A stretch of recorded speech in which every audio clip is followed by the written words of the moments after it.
Everyone's talking about AI these days, right? This season on Compiler, we're diving deep into how AI is reshaping the world we live in. Join us for a new season of Compiler, an original podcast from Red Hat. Subscribe now, wherever you get your podcasts. Are you feeling overwhelmed by hormonal changes? If you're a woman, you're not alone. With over 1,000 hormone disruptors in our environment, it's no wonder things can feel out of balance. On top of that, natural changes like PMS, menopause, and other life stages can leave you feeling tired, irritable, and trapped in a constant battle with your body. But here's the good news. You don't have to suffer through it. Hormone Harmony by Happy Mammoth is here to help. This herbal formula fine-tunes your hormones, balancing estrogen, testosterone, and even stress hormones like cortisol, which can contribute to weight gain, racing thoughts, poor sleep, and more. With over 40,000 five-star reviews and a bottle selling every 24 seconds, the results speak for themselves. Ready to feel like yourself again? For a limited time, get 15% off your first order at happymammoth.com using code NEXTCHAPTER at checkout. Visit happymammoth.com today and get your old self back naturally. Coming up on episode 326 of Wheel Bearings, we got the Ford F-250 Super Duty, the Kia EV6, a new Porsche Panamera, a one-make series for the Hyundai Ioniq 5N. Would you buy your car from Amazon? Is Magna going to develop the next Scout for EV for Volkswagen? Cruise is scaling way back.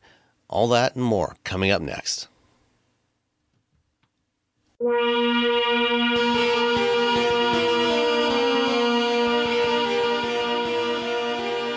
This is episode 326 of Wheel Bearings. I am Sam Abul-Samad from Guidehouse Insights. And I am Roberto Baldwin from SAE International. And Nicole is off beginning an extended vacation trek with her husband Russ in Europe. And unfortunately, our usual fill-ins, neither Stephanie or Tanya were available today either. So it's just us, just the guys. The guys. Got lots of topics today. So what have you been driving? So I have been driving something. I've driven most of them at this point, but I've been driving the 2023 EV6 GT-Line rear-wheel drive. So not quite a GT. So not quite a G. This is the thing this is the confusing thing with the GT-Line, is that Kia has the GT, the EV6 GT, which is a little, sort of sports car-ish thing. And they have the GT-Line. Now, clearly they knew the GT was coming. It wasn't just like one morning they woke up, make a GT. So there's that. So it's a little confusing. The GT and the GT-Line are not completely different, but two different trim levels. It doesn't make sense. They could have called it something else, but they didn't. Anyway, suffice to say, I did not drive the super crazy fast Kia EV6 GT this week. I drove the regular EV fast Kia EV6. That just happens to have some fancy bits added on top of it. Like, let's see what you get with the GT-Line.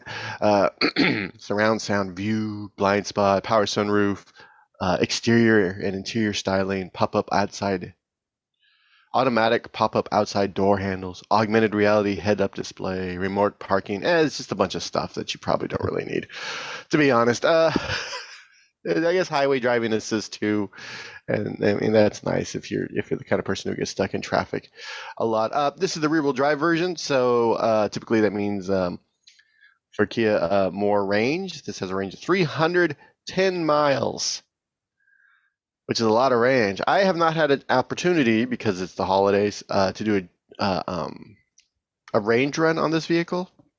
But judging on literally every other Kia EV that I've driven, I'm going to say, yeah, they probably hit 310 miles. At least, maybe more. At least, yeah, probably more. I've been driving around. It is rear-wheel drive, which, is cool, because if you click, and now I'm not saying you should do this, but if you click and hold on the what do you call it? I don't know. I can never remember. The on-off button? The stop-start button? No, the safety that keeps you from sliding off the road and dying. Oh, the stability control. The stability control. If you click and hold on stability control, it turns off all the things. So it doesn't have a drift button like the GT, but you can get those back wheels, just those rear tires to break loose a little bit. Yeah, well, not that you should. The GT's all-wheel drive, so it's inherently a little bit harder to drift than a rear-wheel drive car. So if you got the rear drive, you don't really need the drift button. Yeah, you don't need a drift button. So I've been driving around for a week, doing holiday things, not participating in Black Friday if I could help it. Except it turns out Black Friday is like a whole weekend now. Like I went to the store yesterday. It's more like a month and a half. Yeah, it just keeps going. It never ends. Black Friday ads like in the middle of October, I think before Halloween. So I went to the store yesterday, and it was just a lot of people. And I was like, what happened? I thought this was supposed to be over. That's why I'm out here in the world. This sucks.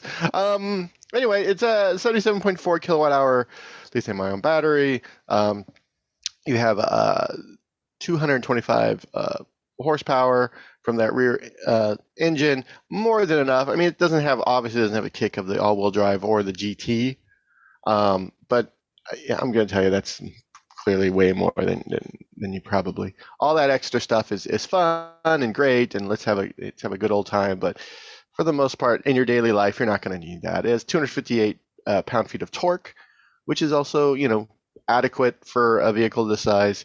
And it has a lot of room.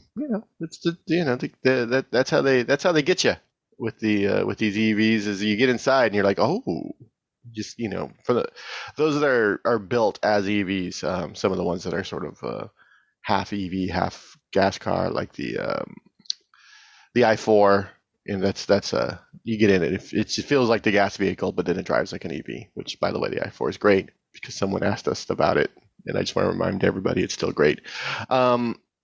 Yeah, EV6 GT.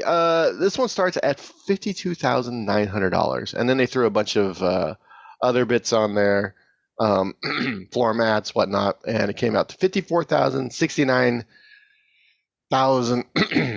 It's $54,690. Sorry, I have some phlegm or something in my throat. And yeah, now if you just go out and buy yourself, if you just go to Kia, you can get the Wind, which is the starting EV6, and the Wind starts at like rear-wheel drive starts at $42,000. So this is $42,600. But that's with the smaller battery, right? It has a smaller battery, yes. I'm sorry, it's not the Wind. The Light. Wind is the mid range. Yeah. So the Light has a smaller battery. 232 miles of range. If you get the Light long range all-wheel drive, that has 282 miles of range. That one starts at $49,850. I'm sorry, that's the all-wheel drive. Sorry, $45,000 for 310 miles of range. If you're looking and you're like, I really need range for whatever reason, and you don't have to worry about snow or anything like that, and you'd like a rear-wheel drive vehicle, the Light long-range rear-wheel drive is probably the way to go. You're going to save yourself about $7,000. If you want all-wheel drive, that's about $4,000 more, but the range only goes down to 282, and so that's actually kind of good. So, the Light is sort of the if you're just kind of, I just need an EV. It doesn't need to be fancy. That's kind of your jam. It's still a stylish looking car. Yeah, it looks exactly the same. They all have a 100-volt DC fast charging, which charges at, what is it now, 240 something. It's so hard to get Kia and Hyundai down on their actual charge rates. It's above 200. I think I've gotten 229 or 237 or something. I've gotten, I think, as much as 246. All right, so let's say 240. Yeah, see, so it's somewhere in the 230 to 240 range, assuming, of course, that you can find a fully functional CCS 350 kilowatt charger. Yeah, so I there's a new one near my house. There's a new EVgo station setup with a bunch of 350s. So I've been running this EV6 down. I want to get down to about 20%. So I'm going to go run some more errands today, and then take it over there and see how quick this puppy works. And if it doesn't work that quickly, then I mean that's fine, I guess. That's just how life. I mean, it shouldn't be fine. It should be, if I went to buy a burger and it's a quarter pounder and then the burger was less than a quarter pound, it was like an eighth pound, and they're like, well, that's just how it works today. You're like, what? Yeah, my friend Mark Phelan, who's the auto critic for the Detroit Free Press, he's been driving looks like a BMW, probably an i5 or an i4 this past week. And he's been posting on Threads his complaints about using a new EVgo charger somewhere here in the Detroit area. And he had one the other day. There's a lot to love about electric vehicles, but nothing to like about the US DC fast charging network. I stood in cold rain for 10 minutes for EVgo network customer service next to another charger that's been down for at least 3 days. The rep was pleasant, but couldn't reset either. She directed me to a neighboring, much slower charger. And this is no way to run a transportation network. And yeah, he had a couple other posts, similar challenges. I had one 350 kilowatt charger that stopped working after 8 minutes. 8 minutes after walking away to buy groceries. Of course, your app didn't tell me, and of course, customer service couldn't help when I called from inside the grocery store. I ran into one of our contacts from Electrify America in LA last week, and he said they've been doing a lot. They're going to be making they're planning to make some announcements soon about what they're doing. But all of these companies need to do a much, much better job. And this kind of poor performance of their chargers, this is why everybody is doing deals with Tesla to use the supercharger network. And hopefully, when Tesla is actually supporting all of these other brands of vehicles, they remain as reliable as they have been, because, a lot of the issues are often software problems. And there's no guarantee that when Tesla is trying to support vehicles from 20 different automakers that their chargers will remain as reliable, but hopefully they will. Yeah, you're talking, essentially a walled garden, and now they have to go at scale. But I did use the Magic Dock with an iX. I don't know, whenever they opened the like 4 charging stations around the world that have the Magic Dock. I think they're up to about 20 now. I was looking at the app last week, and there's a few more scattered around the country now. All right, I'll look around, see if there's any near here. But it worked fine. The only issue I had is I didn't have a billing. I didn't have a card on there, so I had to put a credit card into the app so they could bill me for the charging station, and it was like 10 cents more than the EA charger that I stopped at about an hour earlier, just because I didn't want to get all the way up. It's in the up in the mountains up on the way to Lake Tahoe, and I didn't want to get up on the way to Lake Tahoe and then oh, it doesn't work at all. I'm like, oh no. So, I hedged my bets, but it worked great. You just plugged it in and it worked, and then it was like, all right, well, hopefully they can do that at scale with multiple vehicles. But yeah, I'll try. I'm gonna try this EVgo today, so fingers crossed. But yeah, it's disappointing is not even a strong enough word for what's been happening. And we're making an announcement. Announcements don't mean anything because they've all been making announcements. That doesn't fix things. It's like saying I'm going to clean my garage. I've been saying that for weeks. I've been saying it for years. Yeah, I'm going to put up some new cabinets in my garage. They're in the box still. It's been 3 weeks, Robbie. Come on. All right. Anything else on the EV6? It's for the, it's just the EV. The Hyundai Motor Group's just been killing it. I mean, I feel like a broken record at this point when we're talking about this. It's a great little car. It's fun to drive around. I'm still not a fan of the fact that you have to push that little button to go from temperature to adjusting the volume. This one has the update where it automatically goes back to climate controls, which is nice because that's and you can still do the volume on the steering wheel. But the passenger's like, I want to turn down the volume. Like, hold on, let me show you how to turn down the volume in this vehicle. You see that button with the little arrow and the little fan? Yeah, that's a button. Yeah, that's a button. It doesn't look like a button. It just looks like a little. Press that, and then you can use this little knob on the left. Yeah. What? I'm like, right now, if you use that little knob on the left, you're just going to adjust my temperature. Yeah, it's a dumb design, but that's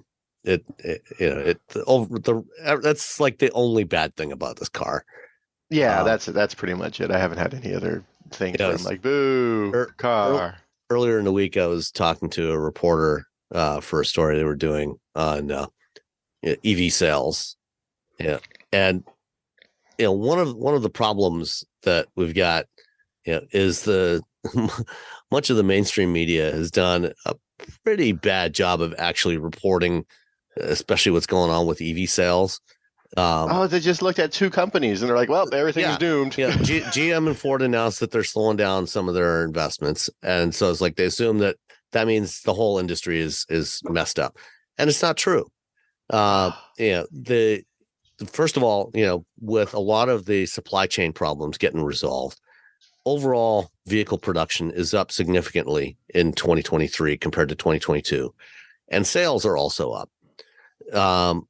And when I actually pulled out the numbers for 2021, 2022, 2023, the market share for EVs so far through the end of October of this year in the US is like 7.5%, which compared to 5.5% for all of 2022.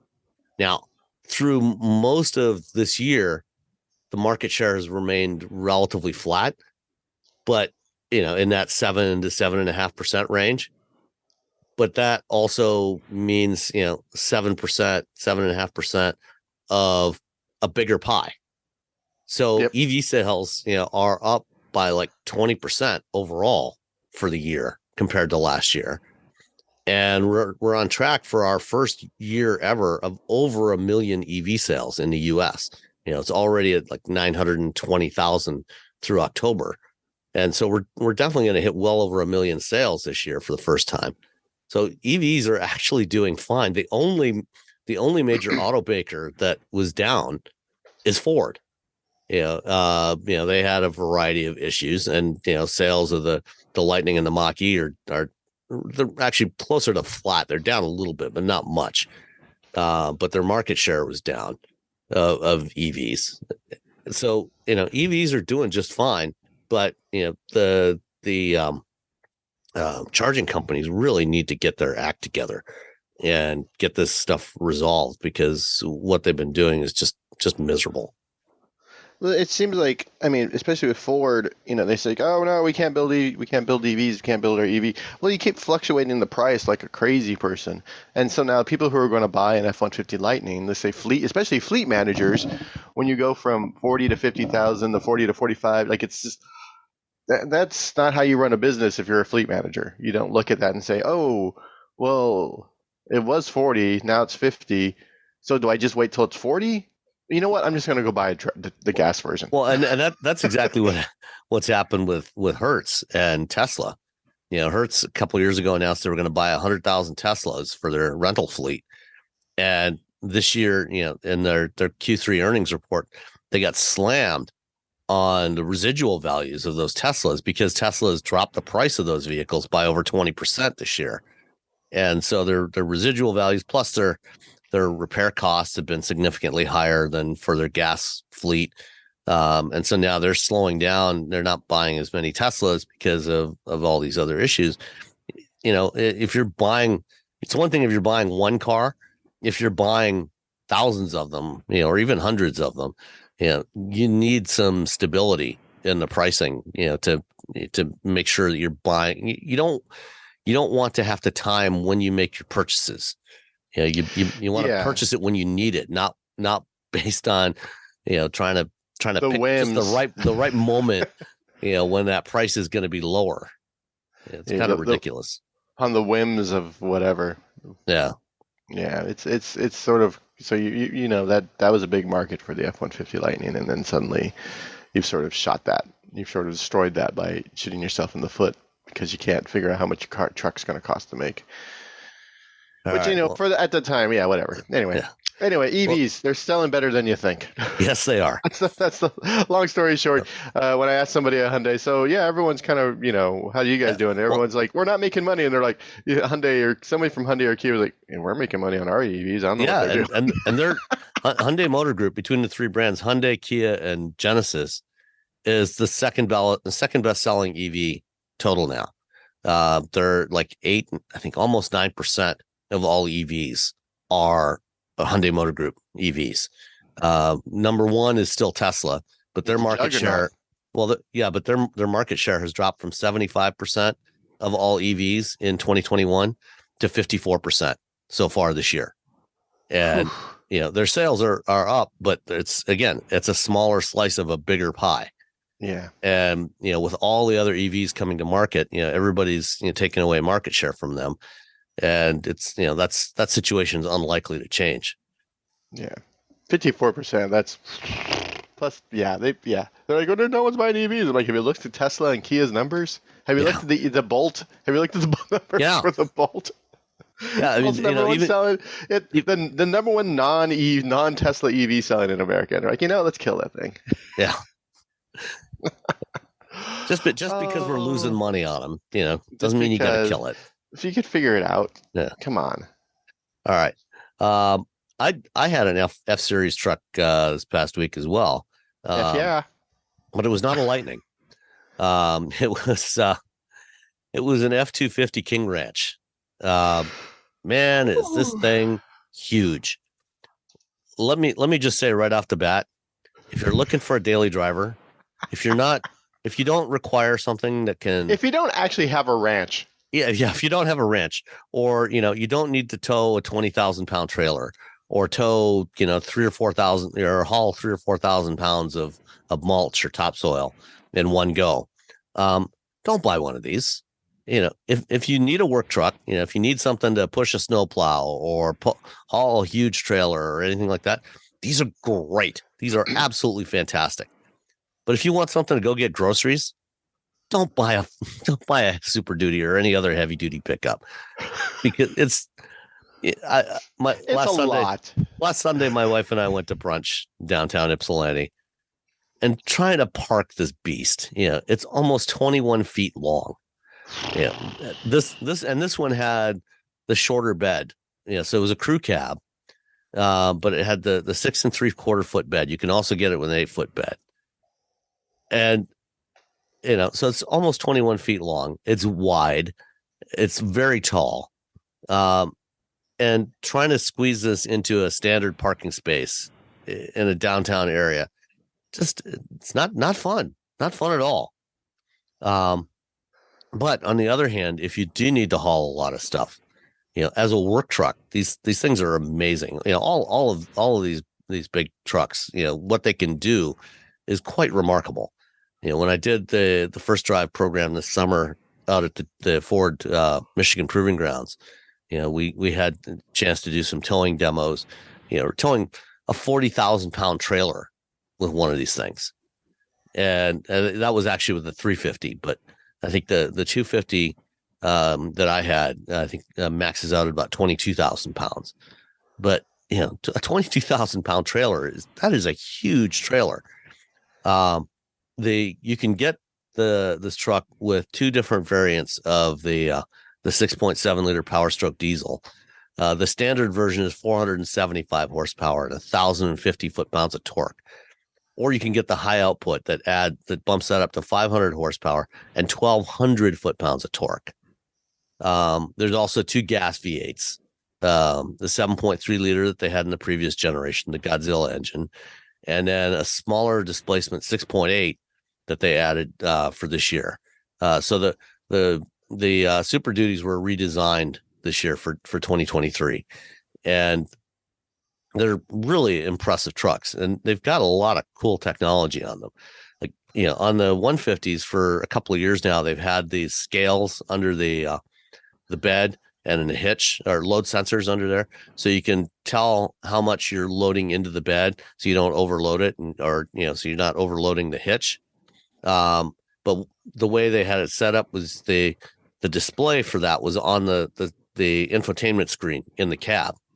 Well, now on these on the Super Duties, I'm assuming I think they're adding this to the refreshed 150s as well, is in the taillight cluster. Now you get basically a meter. It's using the LEDs in the taillight cluster to give you a meter as you load it up, so you can tell from outside as you're loading it how much you're putting into the bed. And that's a really handy feature to have. They've got other things like in the tailgate. If you have to have the tailgate down for something, normally the backup camera on a pickup truck is mounted in the top edge of the tailgate. So when the tailgate's closed, you can see what's behind you. But with the tailgate open, you end up just seeing kind of under the back end of the truck or the ground, which is not very helpful. So they added a second camera in the top edge of the tailgate. So when the tailgate is open, you can still see get that backup camera view.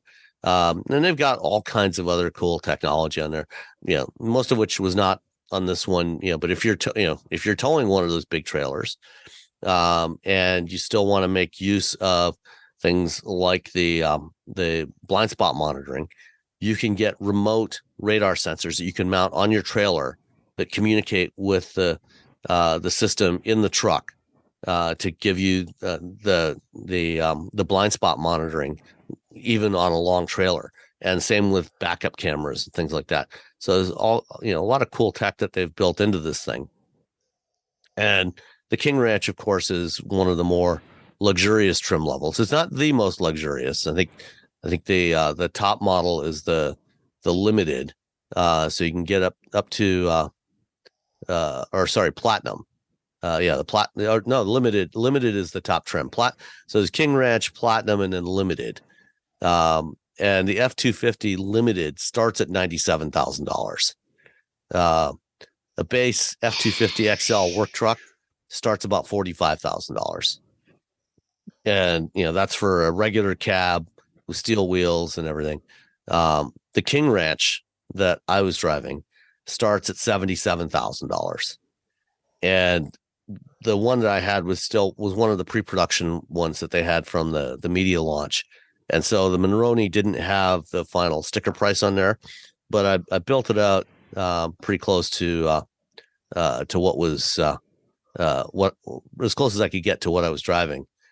And it came to a grand total of $94,885. You want to take a guess at the destination charge on this? $2,300. Not quite. It was only $1,995. A mere just shy of $2,000. Just a little bit. Well, it's a heavy truck. You got to move it. It is. Yeah, it's big. Are they going to park heavy. it while they're moving it to your house? Yeah. They do have even with these internal combustion trucks, even though these are not hybrid or electric, they do have Pro Power on board now on these. But it's 2 kilowatts. But you get several. I think you get like 4 220 volt or 120 volt outlets in the bed, so you can power a bunch of stuff off of this for 2 kilowatts. And on the King Ranch, they like to talk about how the owner of a business will buy a fleet of F250s or 350s for the workers in the company. And then they'll buy something like a King Ranch or a Platinum or a Limited for themselves, or the owner of the ranch, will do that. And this is a very luxurious truck, really nice leather interior, nice natural open pore wood. You got the King Ranch brand, in the seats and in the center armrest. This one has the fully reclining front seats, basically fold flat front seats. So if you need to take a nap, in the afternoon, when you're, getting tired of supervising your ranch hands, you can fold the seat back and take a nap back there. Oh, you finally found a parking space after 3 days. Yeah. It's like, I'm just going to sleep here. Exactly. The Super Duties, rather than the console mounted shifter, they have a column mounted shifter, traditional style for a truck. But you don't get the at least on the King Ranch, you don't get the fold out work table, because if you're driving the King Ranch, you're the boss, so you don't have to do any work. On the out the window. on the lesser trim levels, you can get the fold out work table, or in the case of Nicole, the cookie table for these things. And because it's a column shift, you don't have to bother folding down the transmission shifter on these things. So, as a truck with a lot of capability, these modern full-size trucks are, heavy-duty trucks are pretty amazing, in terms of what they can do. You've got they copied the bumper step that you have on the GM trucks that GM's had for a while, but they also added another step up ahead of the rear wheel on the side of the bed. So you can use that to step up and reach in to grab things out of the bed of the truck. Handy little features, based on, looking at what are the challenges that people that actually use these trucks face on a daily basis. Yeah. And so that was, just little things like that, little details are nice. Again, the person driving the King Ranch probably not going to care quite as much about that, but the workers that are actually doing the stuff and using an XL or an XLT to do their jobs, they will appreciate these little details. Yeah. So $95,000 2024 F-250 King Ranch. And if you go for the limited, you can easily get it up well over $100,000, especially if you step up to a 350 or a 450 dually or something like that. You're definitely well into the six figures for one of these things. Smartphones have gotten way more expensive over the past decade, and all it takes is one impact on a hard floor to make you wish you had spent a few bucks to put a case on it. Going online without ExpressVPN is like not having a case for your phone, and it only costs a few dollars a month. Nicole, Robbie, and I travel a lot for our work, and we spend a lot of time in hotels, coffee shops, airplanes, and of course the Delta Sky Club.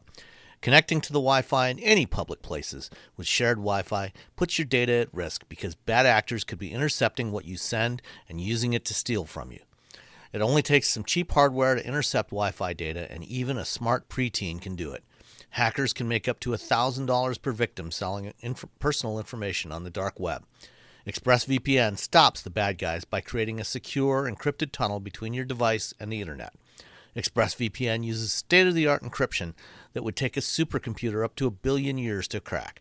I have ExpressVPN on all my devices, including a MacBook Pro, Windows laptops and desktops, and Android and iOS phones and laptops, or tablets.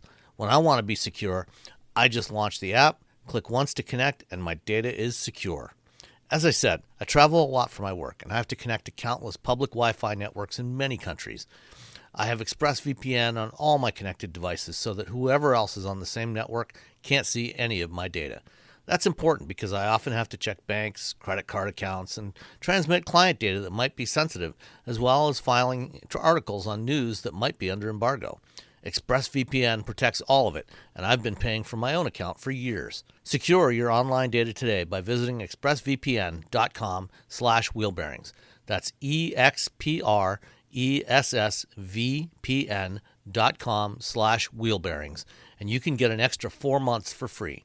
expressvpn.com/wheelbearings. Between client meetings, managing your business, and everyday tasks, who has time to worry about website hosting? With Kinsta's managed WordPress hosting, you don't have to. They handle the technical stuff, delivering lightning-fast load times, enterprise-grade security, and 24/7 365 human-only support. Simply switching to Kinsta could make your site up to 200% faster. Kinsta's custom dashboard makes managing sites easy, with powerful features designed to save you time and effort, Plus, their free expert-led migrations ensure a smooth transition. Ready to see why Kinsta is trusted by thousands of businesses?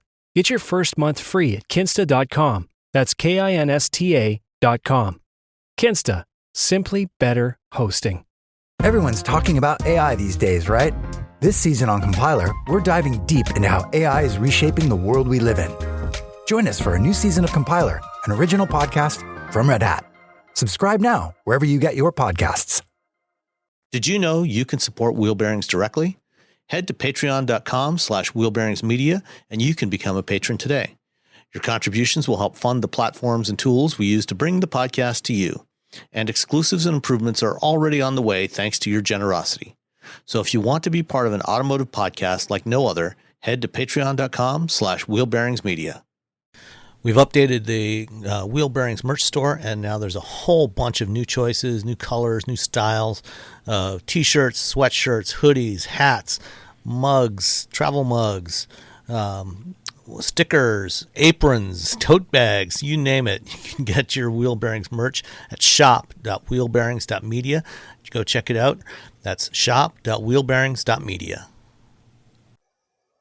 All right. Let's talk about some of the stuff that's going on this week. A couple of things first, leftovers from the LA Auto Show that we didn't get to last week.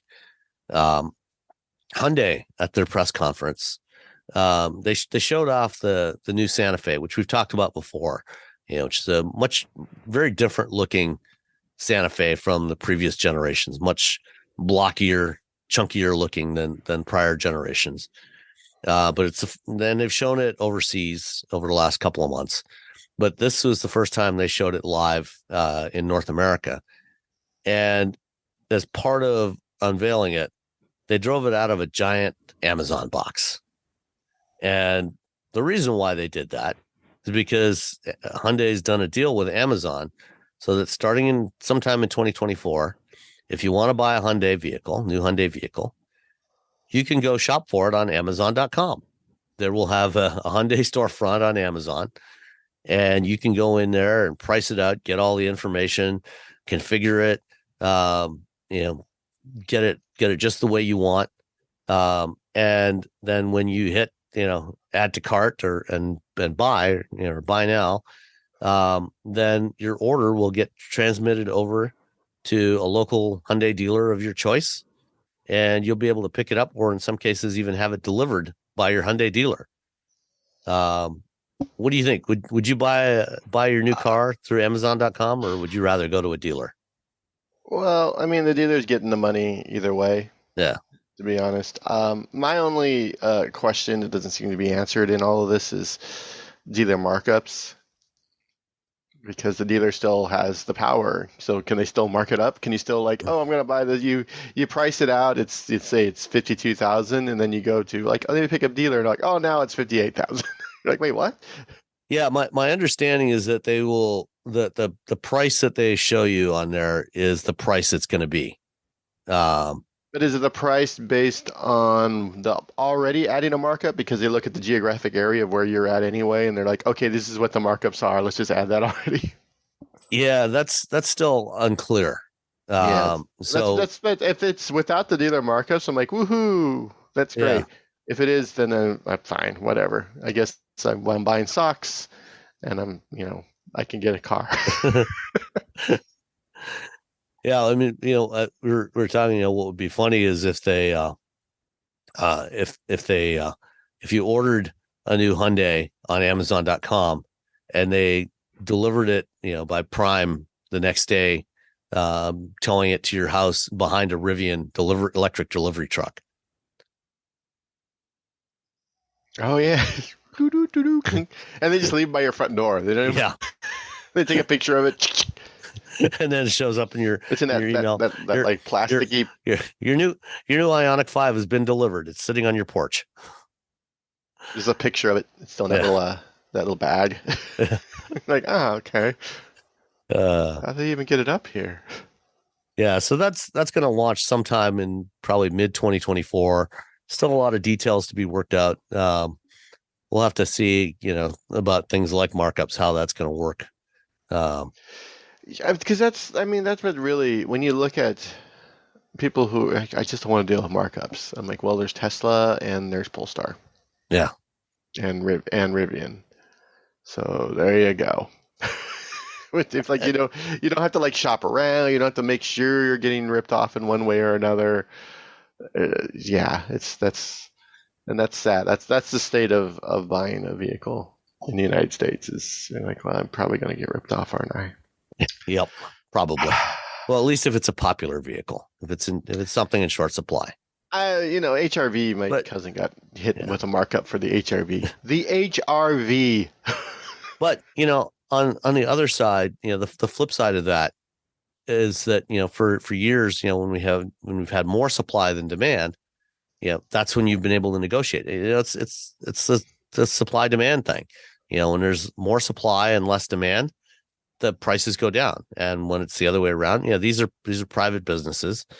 And even Tesla, despite, making claims, that they don't negotiate on pricing and things like that, they regularly change their prices, based on how sales are going. If they're hitting their sales targets, they'll keep prices the same or even raise them sometimes.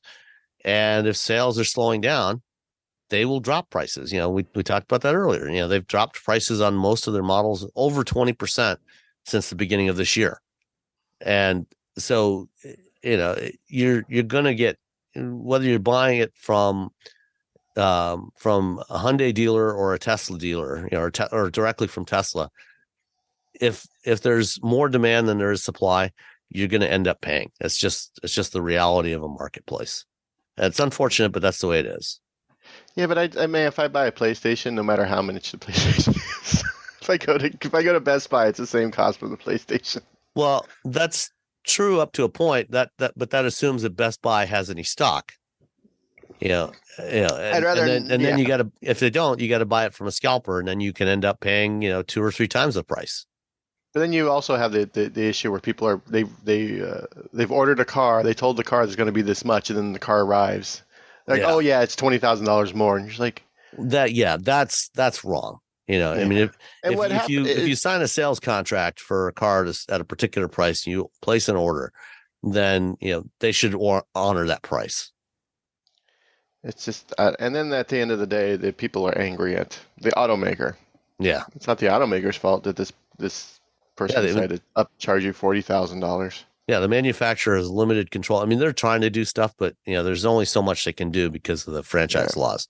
Yeah. But even there, we've seen Ford this year say, okay, well, we can't control what the dealers charge. We can't control dealers charging markups on Mavericks, but we can just raise our price, which is what they've done. You can't buy a $20,000 Maverick anymore. The minimum starting price for a Maverick now is almost $24,000. It's 20% more than it was. You can't get the hybrid because they didn't realize people would want it. Yeah. Hybrids account for 57% of Maverick sales this year. And then they're now the hybrid has gone from being the standard powertrain option to a $1,500 extra. So, for a while there, OEMs could say, well, we don't have any control of this, but now they're taking control of it by just raising their own prices, raising the MSRP. Yeah. So they're taking that extra margin instead of the dealers. Ford's price changes have kind of bit them in the ass. Yeah. With the Lightning. Yeah, definitely on the Lightning and the Mach-E. All right. The other interesting bit of news from Hyundai was the night before the show. They had an event where they had the Hyundai Ioniq 5N, which they were showing in the U.S. for the first time. They've shown it overseas in recent months. But Till Wartenberg, who is the new vice president and head of N brand and motorsport at Hyundai, was there, and he was showing off the Ioniq 5N. And after the presentation, I chatted with him for a couple of minutes. And one of the things that he had talked about during the presentation was, the importance of motorsport to the Hyundai brand. They've gotten involved in touring car racing and rally in the last decade, and had more and more participation in motorsports. And so I asked him, if motorsports is going to be so important for Hyundai going forward, one of the challenges with a car like the Ioniq 5N, which is at this point, at least, the pillar of their performance strategy, it's their highest performance vehicle by fairly wide margin. There's nowhere where you can race a car like that, where you can race an EV like that. There's no classes for that. And I asked him, what about, are you considering a one make series? We've got one make series for a lot of other brands, like Porsche and Ferrari and Lamborghini, and Ford's launching one for the Mustang Dark Horse this year or in 2024. And there's lots of other one make series. Would you consider doing something like that for the Ioniq 5N? And he just smiled and said, stay tuned. Oh, well, that means yes. Yeah. So hopefully that could be really interesting. A single make racing series, a support series for, like the Michelin Pilot Challenge, where they run the Elantra N's, and they've been winning regularly with the Elantra N. Having a support race for that with the 5N, the Ioniq 5N, that could be pretty cool. That'd be dope. Everyone seems to love the 5N. I haven't driven it yet. Yeah, neither have I. It'll be interesting to see what it's like, with the simulated manual shifting, and the engine sounds, simulating the engine sounds, things like that. They want to make it sound like a performance car and feel, have the feel of a performance car, rather than just being kind of antiseptic. But it's the problem is, it's the sounds and the things that they're doing are not authentic to an electric vehicle. They're simulating, things from an internal combustion vehicle. And then, I asked them about that, and they said, yeah, but the sound and the feel, those torque blips when you shift and things like that, those are part of the feedback that a driver gets when they're driving fast. It's part of knowing what the vehicle is doing, where it's at. And I think, at least for now, while people are transitioning from internal combustion vehicles, that's probably true, because you do use more than just your eyes. You use all your senses when you're driving fast. I rarely look at the tach. Yeah. It's when I'm about driving, listening to the engine. It's all about listening. Yeah. Yeah. Listening and feeling for that change in acceleration as you shift and things like that. And feeling, getting that feeling, as you're approaching the red line, and, your power, you've gotten past your power peak, and you're starting to, the acceleration is starting to taper off. That's one of your signals that, okay, it's time to shift. And I guess the question is, once we have drivers that grow up just purely on EVs, that have never driven an internal combustion vehicle with a conventional transmission, will they still need that? Yeah. Will it be a whir? Yeah. That's my impression of EVs with manual transmissions. I'm available for weddings and bar mitzvahs. You can even bring along a band. I can bring a band, but mostly I'm just going to do that. I'm here for 90 minutes. 10 minutes will be my band. 80 minutes will be me going.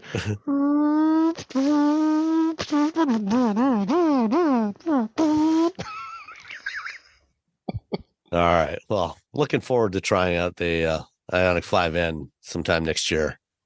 Yeah, it should be awesome. One of the hardest parts of getting older is feeling like something's off in your body, but not knowing exactly what. It's not just aging, it's often your hormones too. When they fall out of balance, everything feels off. But here's the good news. This doesn't have to be the story of your next chapter. Hormone Harmony by Happy Mammoth is an herbal formula made with science-backed ingredients designed to fine-tune your hormones by balancing estrogen, testosterone, progesterone, and even stress hormones like cortisol. It helps with common issues such as hot flashes, poor sleep, low energy, bloating, and more. With over 40,000 reviews and a bottle sold every 24 seconds, the results speak for themselves. A survey found 86% of women lost weight, 77% saw an improved mood, and 100% felt like themselves again. Start your next chapter feeling balanced and in control. For a limited time, get 15% off your entire first order at happymammoth.com with code NEXTCHAPTER at checkout. Visit happymammoth.com today and get your old self back naturally. All you homeowners have unique needs. Some feel the need to paint their door a vibrant shade of blue. Others have the need to decorate their bathroom with fish, anchors, and other nautical items. And because each homeowner has unique needs, Geico helps you get the right coverage for your home and what's in it. That way, you get exactly what's right for you, even if your needs are unique. Get more with Geico. All right. Speaking of high-performance vehicles that are at least partially electrified, there's a new generation of Porsche Panamera, third generation of the Panamera. It was announced this week. It doesn't look dramatically different from the second generation Panamera. Yeah, which is, to be honest, good. Yeah. We don't want to, they've had their share of like, to like, okay, we got it. You got it. Don't change it. Yeah. I mean, the first generation Panamera was a little funky looking. Yeah. Because one of the design briefs on the original Panamera was that Wendell and Weidking, who was the CEO of Porsche at the time, he stipulated that he had to be able to fit comfortably in the back seat, and he was 6'4". So, that's why you had that kind of humpback profile to the original Panamera. But the second generation went much more coupe-like and is much sleeker design. And this one is pretty similar to that.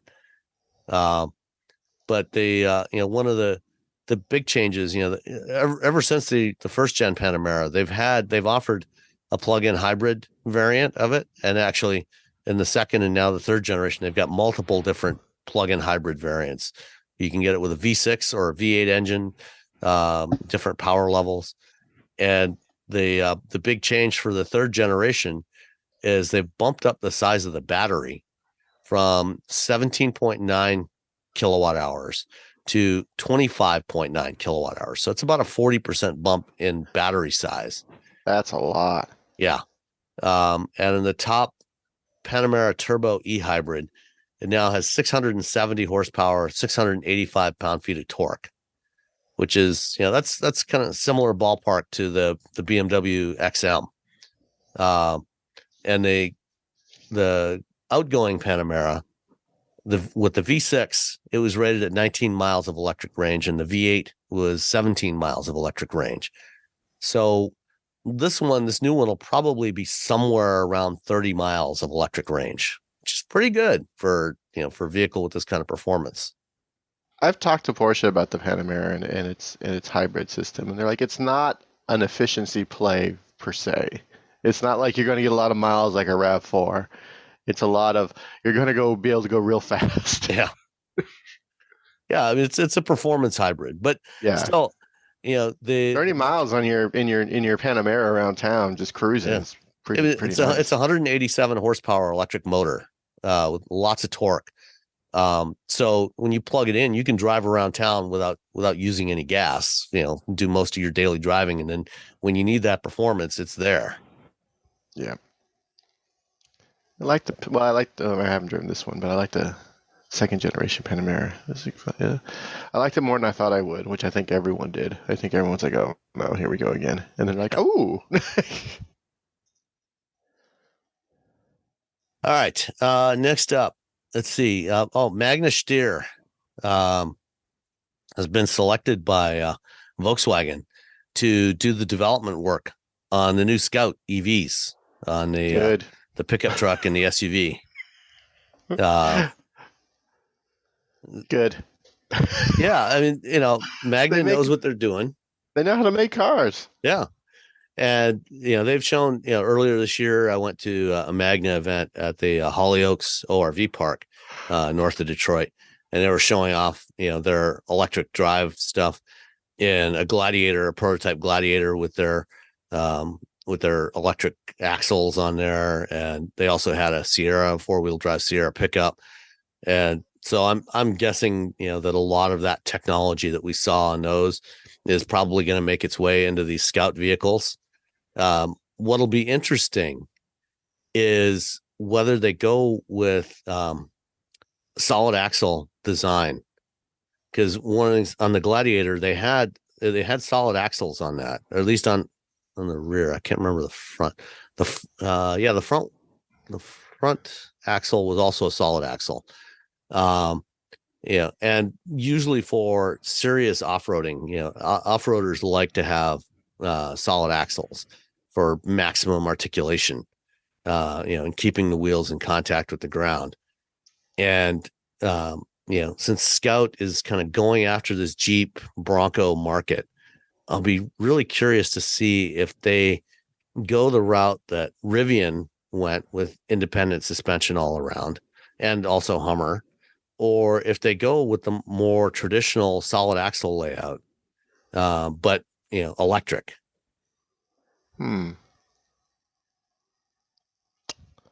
That's a toughie. What do you think? Because I'm curious, like how the average person who's buying, like, let's say a Wrangler, probably doesn't really know about the solid axles. Like, what? I don't know what you're talking about. But it looks good on the when you can point at it and at a presentation. Like, they have to make a really really big deal out of it in order for it to pay off. Because just adding it on there, and again, 95% of the people who buy this aren't going to take it off road. But I think you say, well, it's got a solid axle or whatever they want to call it. I can't think of anything witty for solid axle. The solid electrified axle. Yeah, we'll see. I mean, my guess is that VW Group probably wouldn't want to go that direction. Yeah, the group itself, but because they're creating this, or reviving this brand, and it's going to be a separate brand, and a separate platform, because they're not just using the same hardware that they're going to be using on all the other group electric vehicles. It's something distinct, and so they might, and especially because they're reviving that Scout brand, which was that was an off-road vehicle. It's also, it's run by Scott Keogh, who's just ready to party, really, to be honest. He's ready. He's like, we're gonna do it. Yeah, I mean, he's a smart guy. I mean, he's a good marketer. Guy. He knows what he's doing. And so I think, by going after, the people that remember the Scout brand, the international Scout brand, I think they might just do that. So we'll see. Seems like something Scout would do. We got a couple of years. We got a couple of years to find out. All right. Next, Cruise. We haven't talked about Cruise in a few weeks. Why do you want the? Well, if we can help it. Well, the CEO resigned. I'm just going to put air quotes around that. Yeah. Because I don't think there was a resignation without some, like, hey, we wrote this letter for you about you to resign. If you could just sign it really quick, that'd be awesome. And we've already drafted a couple of tweets for you. Yeah, we'll post them. Yeah, they're all ready to go. Yeah. You're a rich man. You'll be fine. Yeah. Yeah. So Kyle Vogt, the co-founder of Cruise and CEO, and who's the other guy? The other co-founder, both resigned last week, and the head of engineering, Mo Elshanaway, is taking over as president and CTO of Cruise, and GM has put some more adults back in the room on the board. And in charge of policy at Cruise in the past week or so. And Cruise ever since there was just days after the last time I rode in a Cruise vehicle in Austin in late September, we had this accident in San Francisco where a pedestrian was struck by a human-driven vehicle, was thrown into the path of a Cruise vehicle, and then the Cruise vehicle ran over her. And then continued to go for another 20 feet doing what it was programmed to do, which was pull over and come to a safe stop, but probably shouldn't have done that when there's somebody underneath the car. Yeah, drag them. Yeah. So there's basically been a pretty fundamental change in strategy for Cruise. I mean, I think a big part of this, and I've been talking to a lot of people over the last couple of weeks about Cruise. A big part of this, why this happened, and a lot of the other problems they've had in San Francisco is they've tried to expand too rapidly. Ever since Dan Amon left Cruise in 2021, and Kyle Vogt took back the CEO position, they have expanded aggressively. And at the time of the accident, they were running vehicles in 10 different cities. So in the course of just over a year, they'd gone from one city, from San Francisco, to 10 different cities across the U.S. And they wanted to be in even more. And they wanted to get their origin purpose-built robo-taxis on the road. GM had apparently built somewhere between 400 and 500 of those over the course of this year, while they were waiting for NHTSA to give approval to operate those on public roads, because the Origin doesn't have any traditional human controls and doesn't have things like mirrors and other things that a human-driven vehicle needs, but you don't technically need for an AV. And GM stopped building those vehicles, and they've now said that they have no plans to build any more in 2024. If and when Cruise does resume testing, they're going to focus on just one city again, go back to testing in one place, and really try and sort out their safety issues and sort out all the problems and then expand much more slowly than what they've done over the last year. And I think that's a good strategy. Well, I mean, we've both had conversations with Kyle, and he is not a fan of pushback. No. Of his narrative. That's the nicest thing I can say. Is that, or like, well, what about the immediate flash? I'm like, well, this is not going to end well, unfortunately. Yeah. And you're building, when you're building a company that has to be incredibly safe, and you're building a service that has to be incredibly safe, and your main concern is shareholder and scale, you shouldn't be building that company. That's because you're talking, you're putting lives, like, clearly you're putting lives at risk on the road, like just regular people. We're beta testing on the road. I'm like, I didn't sign anything for that.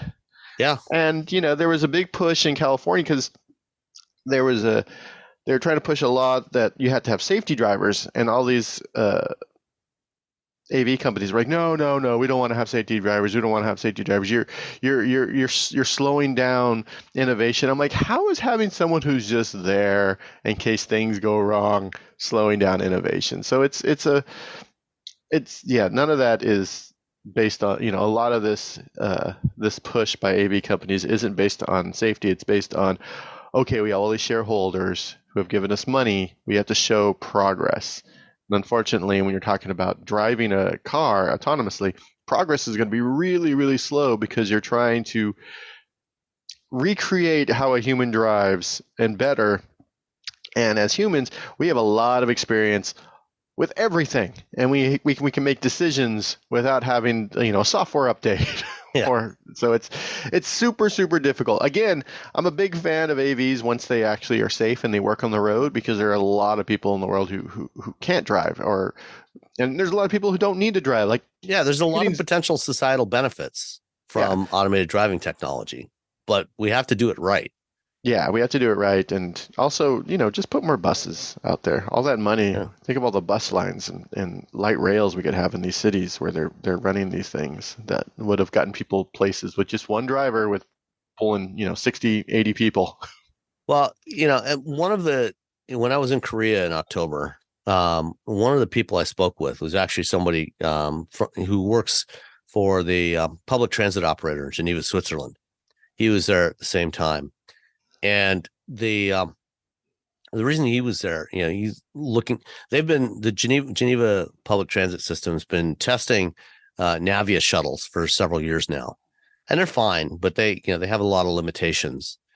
And one of the things that they're trying to address is they want to provide more service, better service to more people. And you can do that with buses, but the challenge is, buses are large. And if you have a lot of buses that are carrying very few people, it becomes economically unviable. And so how do you provide service to more people in more places? So there's a lot of routes where buses work great, where you got, a lot of people going in the same direction, same time. Bus is perfect solution for that. But what you really need to provide the best service to the most people is you need a mix of different kinds of vehicles. It's a last mile problem. Yeah.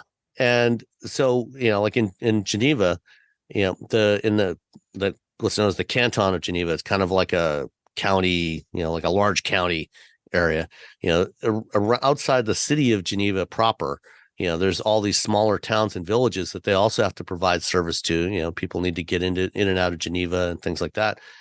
And they need smaller vehicles for that.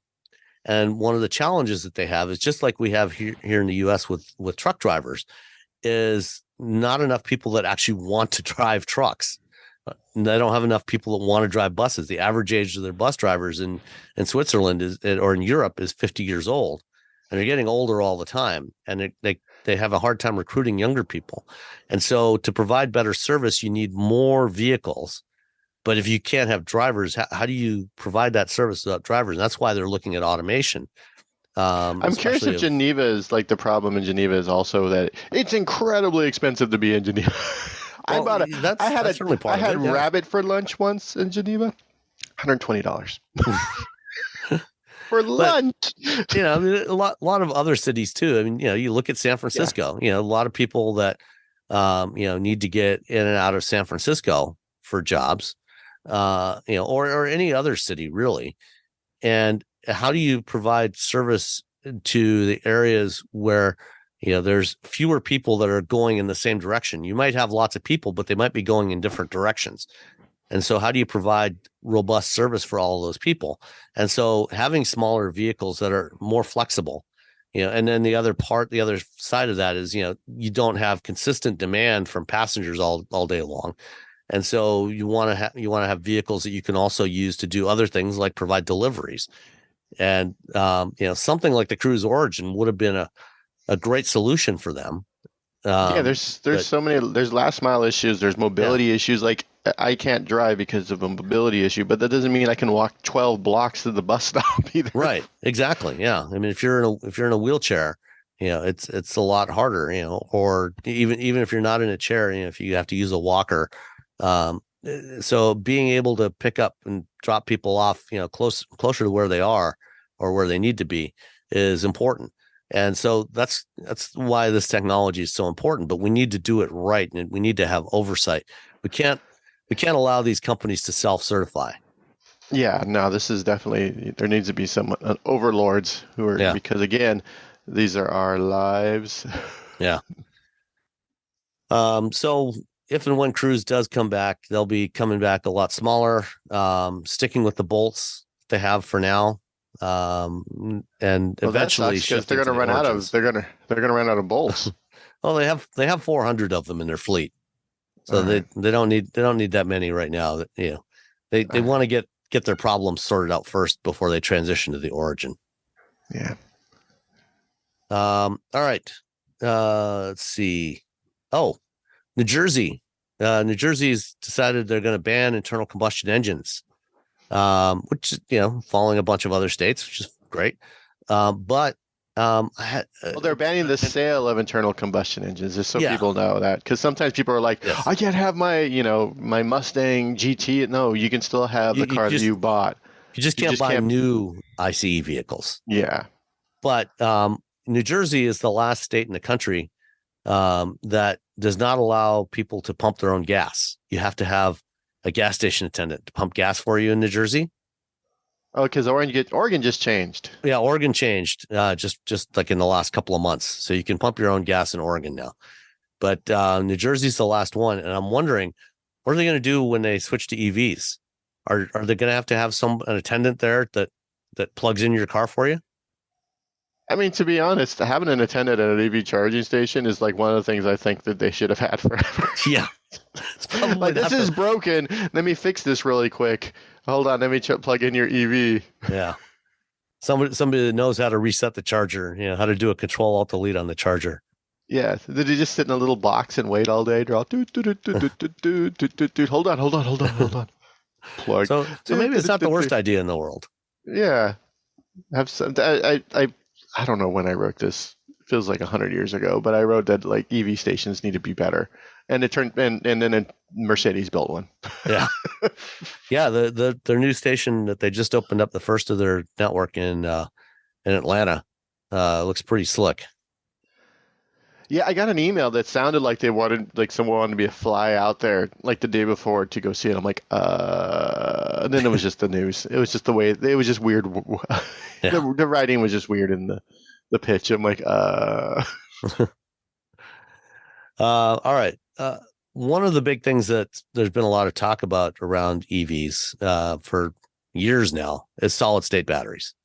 The idea being that if we can get to replace the liquid electrolyte that's in the cells with some kind of solid material, the batteries become more durable, they become safer. You can't have short circuits when you got solid material around there instead of a liquid. denser, better energy density. A bunch of quicker charge, all the things. Twice the energy density. Yeah, all the things you want in a battery. So you could have a smaller battery, like less weight for the same range, and it charges really quickly. It's the holy grail, which is something you should never say about anything because it's lazy writing, but it's the holy grail. It's lazy podcasting. It's lazy podcasting. Sorry, everyone. But so Toyota in the last few years has looked like one of the potential leaders in this space. They've been making some interesting claims that we're going to have solid state batteries coming pretty soon, and they have working prototypes, and a lot of companies have built working prototypes of solid state batteries. Solid Power just delivered their first batch of cells to BMW of their solid state cells, and there's others. QuantumScape is out there, and a bunch of other companies. But now it looks like even Toyota does not expect solid state batteries to be mainstream this decade, which is relatively consistent with what I've heard from a lot of companies. Most of them don't expect it till late 2020s. Yeah, I mean the joke is that solid state batteries is always 5 years away. And it's been 5 years away for 15 years. Yeah, just like fuel cells. We're 5 years away from it. We almost got it. This is I've had excited CEOs. I've had excited CEOs of automakers come up and talk to me about solid. I'm like, cool. I'm like, so you think? We're just. I think we're gonna have it in 2 or 3 years. We're working with this one company, and then, it doesn't quite work out. Yeah. So. When I was at Nissan in October, they were talking about their solid state batteries, and they don't really expect them, to be in any kind of volume till at least 27, 28 timeframe. And even that, is probably fairly optimistic. And Toyota is now saying that, we expect we'll only have enough solid state batteries for about 10,000 EVs in 2030, which is not great. I mean, what year is it now? It's almost 2024. So we got 6 years. So it's 6 years, so 5 years away. Let's say if they can make, a couple 30,000, 20,000 that they're on the road, that's progress, to be honest. And if it means we're going to get mass adoption or mass availability in 2033, 10 years from now, fine. It still beats that 2035, where everyone's, people think the sky is going to fall. I'm like, it's a long way to 2035 for California, New Jersey, Washington, I think Virginia, and a couple other states and Europe. So it's, they're still doing a lot of crazy things with lithium to make that better. But, one day we'll get those solid state batteries. One day. Eventually, hopefully. Fingers crossed. Fingers toast.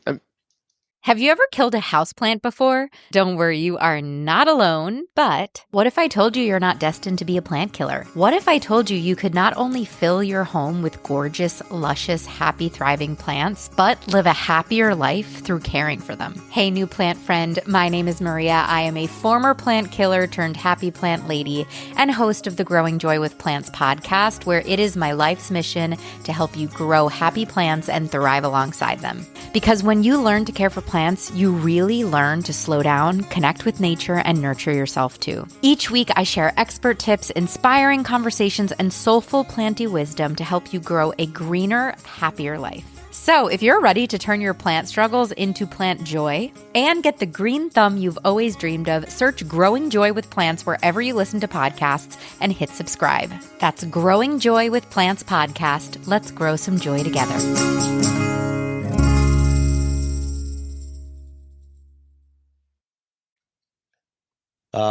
All right, let's talk about Tesla a bit. Oh no. Yeah. Back in May of 2016, there was the first known crash of a Tesla with Autopilot. And that was Joshua Brown. His car was an Autopilot driving on a rural highway in Florida. And it did not stop or even slow down when there was a truck turning left in front of him across the roadway and drove right under it. And if you haven't seen the photos, you can imagine what happened next. Then in 2019, and there have been many other crashes, but in 2019, also in Florida, in Palm Beach County, Jeremy Banner was driving his Model 3 in a nearly identical crash. The truck was turning across the highway in front of him. The car was in Autopilot, did not even slow down, sliced the top half off the car. Yeah. And his wife is suing Tesla. And this week, a judge in Florida said the suit against Tesla can go to trial. It's a product liability suit. The Palm Beach County Judge Reed Scott ruled that there was reasonable evidence to conclude the Tesla owner and CEO Elon Musk and other company executives knew that the vehicle's autopilot system was defective, but they continued to tout its capabilities and sell it anyway. And they continue to do that to this day, by the way. That last part was mine. So this could potentially be one of the first product liability suits against Autopilot that actually has a reasonable chance. We'll see. One of the challenges with anybody trying to sue Tesla is, if you read the terms and conditions for using Autopilot or FSD, it says the driver is responsible, the driver's always in charge. You're supposed to supervise the system, keep your hands on the wheel, eyes on the road. And that's what happened in another recent case where a jury ruled in favor of Tesla that, it was a wrongful death suit, and said that, driver is responsible. And so I'll be curious to see how this one plays out, because, the weasel language in Tesla's marketing, has always kind of saved them in these cases. Yeah. And but it really hurts them is Elon Musk. Yeah.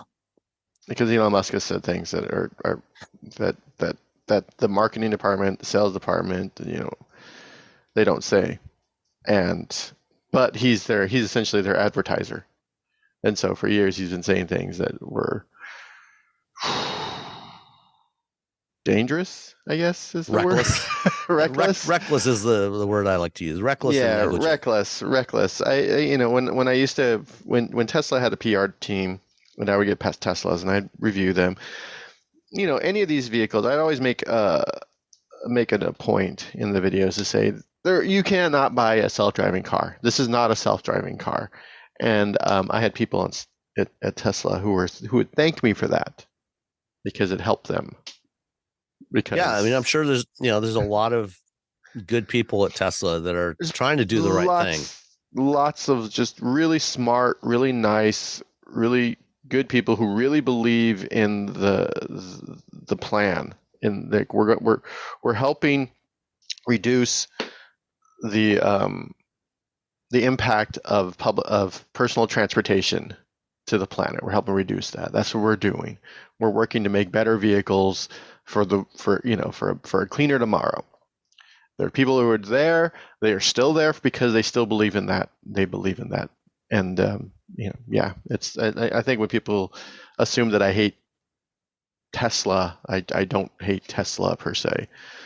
I just don't feel happy. Yeah. when the CEO just goes on Twitter and just says probably some of the worst things you could say, and then he's, I just want an adult at Tesla. That's really all I want. I just want him to retire or to go do something else or get ousted by a board. I think I just want a Tim Apple.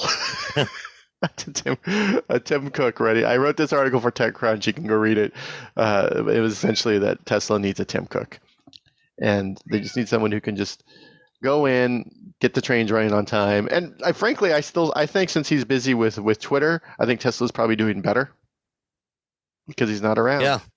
It's like Michael Scott. He's been preoccupied. He's preoccupied, so the folks over there can do the things. Although they're starting to roll out version 12 of FSD now to internal testers, and so I don't know if that's much better. Well, I don't. Yeah, that whole thing is. I mean, that's an edict from the top. Yeah. Which is really. I mean, I don't know. Just you could just focus on EVs. Yeah. Just make the best darn EVs in the world. And give us a dash cluster. I would rather have a dash cluster than FSD any day. Just give me a dash cluster. The seats in the back a bit more comfortable. The seats in the front a little bit more comfortable. Just scooch. And there you go. Make a wagon too. Why not?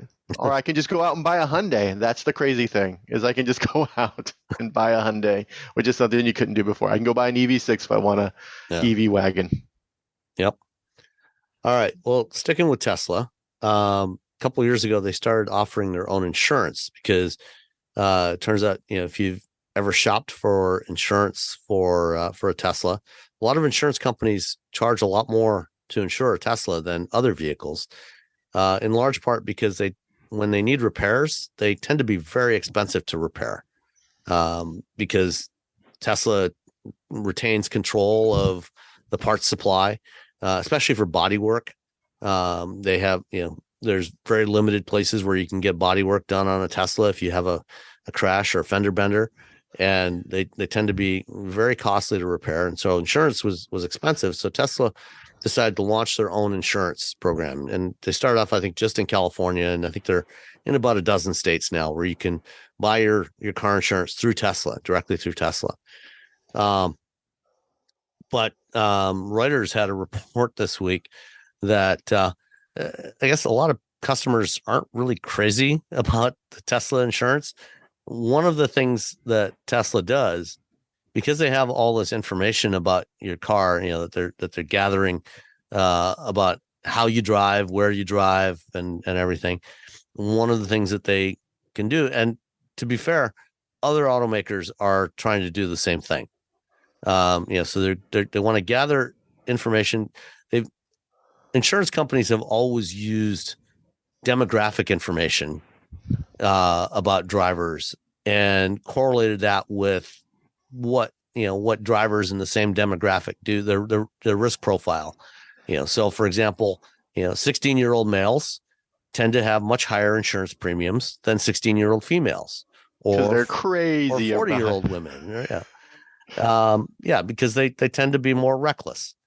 And with the sensors that we have on cars now and the fact that they're connected, insurers are able to get much more granular information about not just a specific demographic, but about individual drivers and your behavior. And other companies like Progressive and many other insurance companies now will offer you a dongle that you can plug into your OBD2 port. It captures information about how frequently you hard accelerate or hard brake and things like that. And they will give you discounts on your insurance premiums. But up to this point, they've shied away from charging you more if you had certain behaviors. Tesla has not shied away from that. With their insurance program, they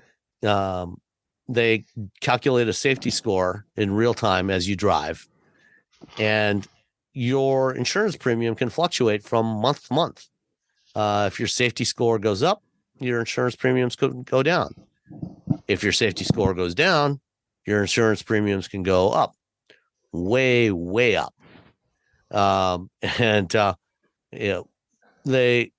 of the things in this article here, there was, they talked to one customer who had taken their car in for service at a Tesla service center, and the technician at the service center had taken the car out, to test it after doing some work on it, and had driven it quite aggressively, which caused the owner's safety score to go down, because while the system knows, how each individual car is being driven, it doesn't necessarily know who's sitting behind the wheel when it's driven that way. Oh, womp womp. And like you can't put it in service mode, I guess. I don't know. I'm not sure if there's a service mode or not. Well, that person didn't. How's that? Yeah. But even just, for normal driving, I guess the customer service from Tesla Insurance has not been great. There's in the story, they talk about this one Tesla owner who bought a used Model S, got into a crash with Autopilot engaged. The car started beeping and lurched left, striking a median and flipping over. He escaped through a window as the car filled with smoke. An ambulance rushed him to the hospital with back injuries that later required surgery.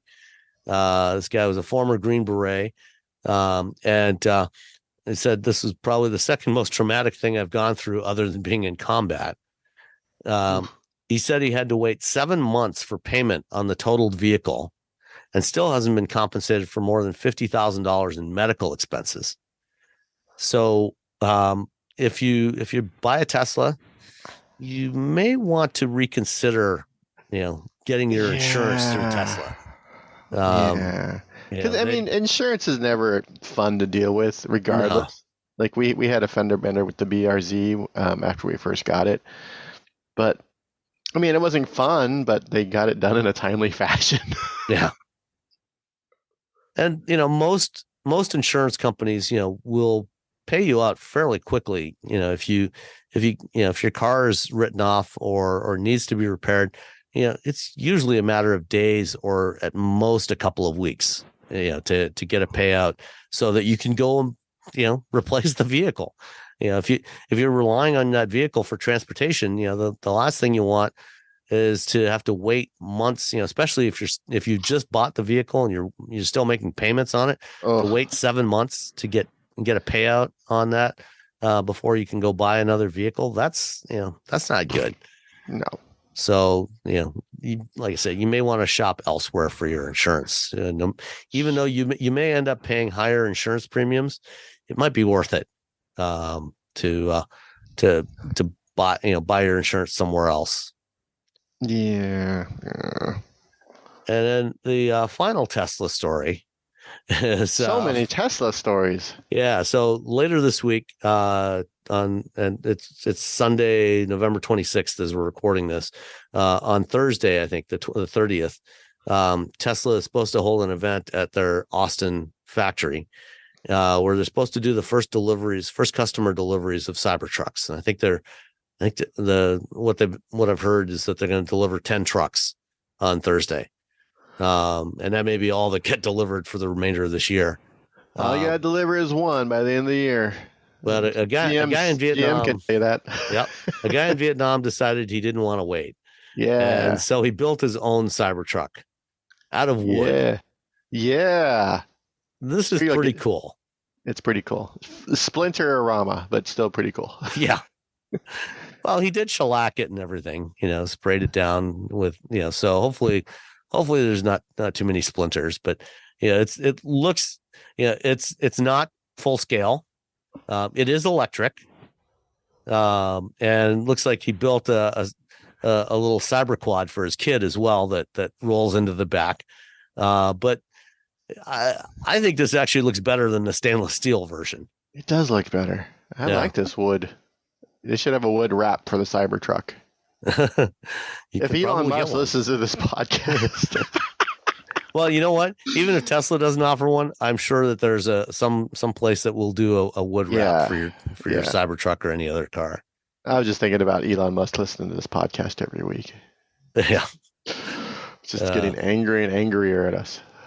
I remember when I was back in, I think 2007 or something, I was covering the Woodward Dream Cruise when I was with Autoblog, and walking around to the various areas where different brands had where people were parking their vehicles, and there was a section in Birmingham, Michigan, where there was hundreds of Fords parked there, and it was somebody that had a cherry Ford Bronco. And when I say cherry Ford Bronco, I don't mean just one that was in immaculate condition. And this was a first generation Bronco. I mean, it was literally made out of cherry wood, the whole body. Yeah, it was gorgeous. I'll have to find it. But this thing was pretty amazing. But this Cybertruck looks pretty cool as well. And it's worth taking a few minutes. I think the video is, I think, about 8 minutes long.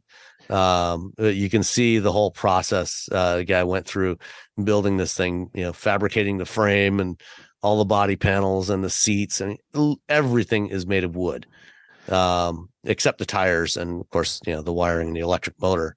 But it's fun, and then you see him driving it around, and it's pretty cool. So, as far as I can tell, will not pass any safety regulations. No, again, almost certainly splinters everywhere. Yeah. Yeah, but it doesn't look. It also doesn't look like it's got a powerful enough motor that it's going to be too much of a problem. Yeah, he's just cruising that thing around.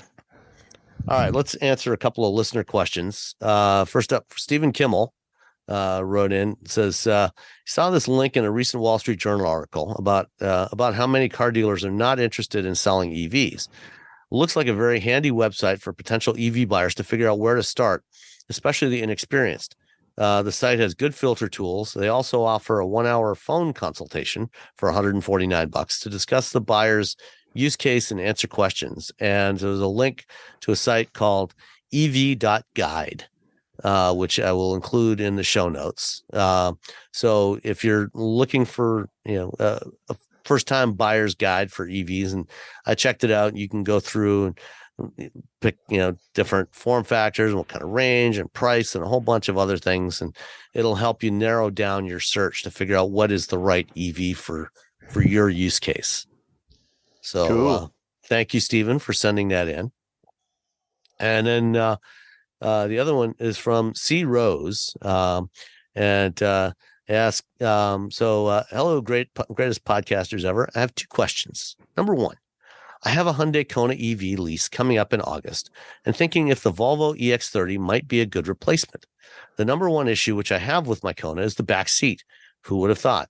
I can't put in an infant car seat into the base without moving the front seat forward. Is the back seat of the EX30 bigger than that? And does the door open wider? I'm thinking I should put down a deposit on one. So I can definitely attest that the back seat is bigger in the EX30 compared to the Kona. That's not hard, to be honest. As the owner of a Kona, I mean, it's great for if you put adults back there to cruise around town, but mostly we just have the dogs. It's really just for dogs who don't put their feet down in the little wheel in the footwells. Yeah, I drove the EX30 when I was in LA, and I set the front seat for my height, I'm about 5'11", and then got in the back seat, and I had it was not like the back seat of the F-250 Super Duty, but I had enough room that I had clearance for my knees and for my head. So you will definitely be able to get a kid's seat into the back of the EX30, and the starting price of just $35,000.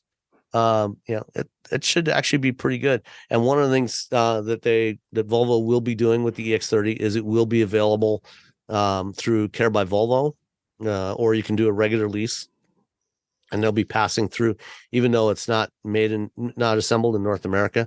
They're doing the commercial lease thing where they'll pass through the $7,500 tax credit. So if you decide to lease or do the Care by Volvo subscription, you can get that. You'll get that fairly hefty discount on that. So that'll be a pretty good deal. Not sure about whether the door opens wider than the Kona. Trying to look at the doors. Yeah. Okay, here's a picture of a door open. It looks pretty wide. Yeah. It's a large enough door aperture that you'll definitely be able to get your kids in and out fairly easily. Just wander into a Volvo dealer with your kids thing. Be like, hold on, I'm doing something. It wouldn't surprise me if a Volvo dealer actually had some spare car seats in the back. Just to show people, here's how you install the car seat in this car, and you can try it out. But I'm sure they would not be too upset if you walked in with your car seat and said, "Hey, can I try this out in the EX30?" Because Volvo is all about the safety. So, yeah, that's their jam. All right. And the other question was trying to import my mother's 2018 Prius from Canada after she got a new one and sold this one to me. But Toyota Canada will not provide me with a compliance letter, which is required to import and title it. My question is, why wouldn't they provide it? Are they trying to avoid Americans from buying Canadian trims? Is there any way I could get one or import my car without it? Any ideas would be greatly appreciated. See, there's this rule, and it's 25 years. Well, which is, I mean, when I first moved to the U.S. in 1990, I had my GMC S15, which was a Canadian one, and I went to the Secretary of State's office here in Michigan, and I registered it. I got a Michigan driver's license, swapped my Ontario driver's license for Michigan license and registered my S15, and it was no issue at all. So I think if you have title to it, like if you title it in Canada first, so if your mom, will sign it over to you and you can get a Canadian title first, I can't guarantee this is going to work. And then bring it in. And it may depend on what state you're in. Like if you're in California, some states may be stricter about this. Maybe if you try to register it in Michigan, they may be pretty lax about it. So, I would, reach out to your local state DMV and ask them, what's actually required. And perhaps if you have the Canadian title to it first, then it might be easier, but no guarantees. I kind of researched this, buying a car in Mexico and then bringing it back. And it was essentially just felt, at first they talked about the 25-year rule, where you can import, cars after they've been on the market for 25 years. And then everyone's just like, well, you can drive it around for like a year, then you got to take it back, you got to re-register it, and then you can bring it back up, and then you can take it back. Yeah, it became, it's a lot of like, I had to have a house in Mexico, which, I can just put, a family member's house in Mexico, but it was a lot. Yeah. So my guess is California is probably going to be the strictest about this. Yeah. So depending on what state you're in, it may be a little easier. But I would check with your state DMV, see what they say. From Toyota's perspective, I don't think that they care so much about Americans buying Canadian trims, because I doubt that they're substantially different.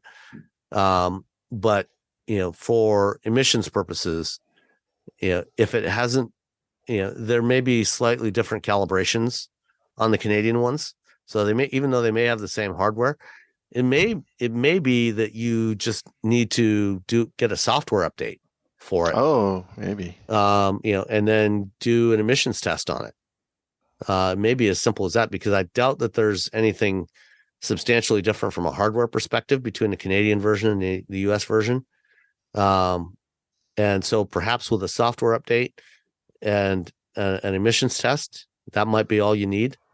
So yeah, check with your state and see what they say. Or, just park it at your mom's house until 2043. Or you just drive it around. just drive around in the Canadian car. Who's going to bother you? Leave the Canadian license plate on it. Yeah. Who's going to bother you, to be honest? Like, is there going to be like that one cop in town who's like a hard nose who's going to, you're going to have to just keep registering it in Canada at I guess your mom's address, but who cares? that was my thing about buying the vehicle out of Mexico. And I'm like, no one's going to care if I'm driving around this car with Mexican plates on it. No one cares. That's not a thing they care about. They don't even know how to write the ticket. They're like, oh man, what's this ticket for? It's registered where it's from. And so any DMV enforcement officials, Robbie's address is yeah, no one cares. Go after Robbie. Chances are you could probably do that, and probably nothing will happen. Just leave the Canadian plate on it. My advice is never should be taken for any sort of advice that anyone should do. Neither of us are lawyers. Do not take our advice as legal advice. Yeah. So like my no one cares will not hold up in a court of law. That's what I'm saying. Yeah. But sure, Robbie on the Wheel Bearings podcast said no one cares. The judge is like, I care. I'm the one judge in this whole country. If you play this recording for your judge, I'm sure he will let you off the hook. If Robbie said it was okay, Robbie said it's okay. No one cares. Who cares? Yeah. Who cares? It's a Prius. It's not, you're not driving around in a it's not like you're polluting anyway, even with a Canadian Prius. You're not driving around in a 1950. It's not like powered by coal. It's a Prius. All right. And on that note, let's call it a show. After we're done here, stick around. I've got an interview I did with Steve Center, who is the Chief Operating Officer of Kia America and Executive Vice President. And we talked about what Kia is doing, talked about the EV9, the EV3 and EV4 concepts, how things are going with EVs and Kia and just Kia in general. So enjoy that conversation, and don't forget, the holidays are coming up. You can still get your Wheel Bearings merch at shop.wheelbearings.media. We got t-shirts, sweatshirts, hoodies, all kinds of stuff with a couple of different designs, phone cases. And if you are one of our Patreon supporters, I check your email. There's a discount code in there, so you can get 10% off your order from Cotton Bureau. We're doing all this merch through Cotton Bureau. They do really nice quality stuff, quality t-shirts, quality screen printing. And hope you enjoy it. Get some for your favorite auto enthusiast, or just for yourself if you like that. It's a Black Friday sale, which Black Friday seems to last for months now. Yeah. Black Friday only lasts from the day after Thanksgiving until the day before Thanksgiving. Yeah. The only day that doesn't count is actual Thanksgiving Day. Thanksgiving, yeah. All right. We'll talk to you all next week. Bye. Bye. Hey, everybody, it's Sam. Got another interview from the 2023 LA Auto Show, this time with Steve Center, who is the Chief Operating Officer and Executive Vice President of Kia America. Kia showed off a refreshed version of the Sorento, their midsize crossover, along with the EV9, which is a North American Car, Truck, and Utility of the Year finalist. And they also showed a couple of new concepts that they showed in Korea previously, but it's the first time they've shown them in North America, which is probably a pretty good indicator that they will be bringing those to market here. That's the EV3 small crossover and the EV4 sedan. So let's listen to my conversation with Steve. All right, so let's talk about Kia. The brand's been on a great run for a while now, and I guess starting off today here at the show, we get the EV9 finalist for North American Car Truck of the Year. You get the refresh of the Sorento, and two very interesting concepts here. I guess let's start with EV9. That to me seems like a very important product for the brand as it comes to market. It's a new flagship. Yes. If you think about Telluride as being a flagship, this is a new flagship. And strategically, you think of Kia as having two lines of cars and covered all the segments that are around us there. Internal combustion line, which includes hybrids and plug-in hybrids, and then pure EV line. So what we showed you there is what we're going today in terms of EV3, EV4. There's a passenger car, and then there's an entry SUV. EV9 shows, again, what Kia can do in terms of the product, and you've had a chance to play with one, I assume. So I had about 24 hours of one. Yeah, but it's good. Yeah. But there's a lot there. It's phenomenal. I spent the weekend with one, and even my snooty friends enjoyed it.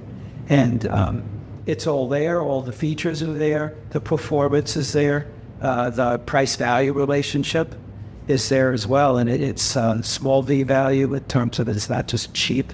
It's, the economic formula is utility over price. Mm-hmm. So it shows what Kia can do. Has a range, over 300 miles range. It starts under 55,000. So it's the biggest segment out there. Is the aspirational segment. And we show with Telluride, we could bring the people to the brand younger, better educated, wealthier. EV6 did it again.